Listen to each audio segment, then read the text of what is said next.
भारत पर पेंशन संकट। 30 साल में देश में कामगारों की संख्या घटेगी और पेंशन भोगियों की संख्या बढ़ेगी। भारत हालांकि वर्तमान में भारत एक युवा देश माना जाता है, लेकिन अगले 30 वर्षों में यहाँ वृद्ध लोगों की संख्या बढ़ेगी, जिससे देश के सामने पेंशन संकट पैदा हो जाएगा। OECD की पेंशन एट अंगलास 2025 रिपोर्ट में इसकी चेतावनी दी गई है। भारत में 2024 में प्रति 100 श्रमिकों पर वरिष्ठ नागरिकों का अनुपात 12.2% है।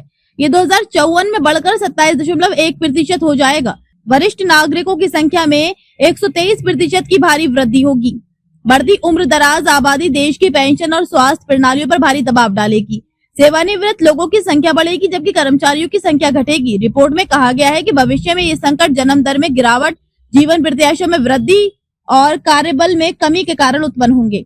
भारत में सेवानिवृत्ति के बाद पुरुषों की औसत जीवन प्रत्याशा 16.7 वर्ष है, जबकि महिलाओं की औसत जीवन प्रत्याशा 24.3 वर्ष है। भारत में महिलाओं की जीवन प्रत्याशा आर्थिक सहयोग और विकास संगठन OECD के औसत से अधिक है। रिपोर्ट के अनुसार भारत में 25 से 54 आयु वर्ग के पुरुषों और महिलाओं के बीच रोजगार का अंतर 50.7% है, जबकि 55 से 64 आयु वर्ग में ये 44.8% है। ये दुनिया में सबसे ज्यादा अंतर है और भारतीय महिलाओं की रोजगार दर पुरुषों की तुलना में लगभग आधी है। इसका मतलब है कि काम करने की मुख्य उम्र की महिलाओं के पास अभी भी पुरुषों जितने रोजगार के अवसर नहीं है। भारत में पेंशन कवरेज अन्य देशों की तुलना में बहुत कम है। भारत में पुरुष अपनी पेंशन आय का 7.9 गुना कमाते हैं, जबकि महिलाएं 8.3 गुना कमाती हैं। ये असमानता भारत में वृद्धावस्था में वित्तीय सुरक्षा को सीमित करती है। मैक्सिको और नीदरलैंड के लोगों की पेंशन आय सबसे अधिक है।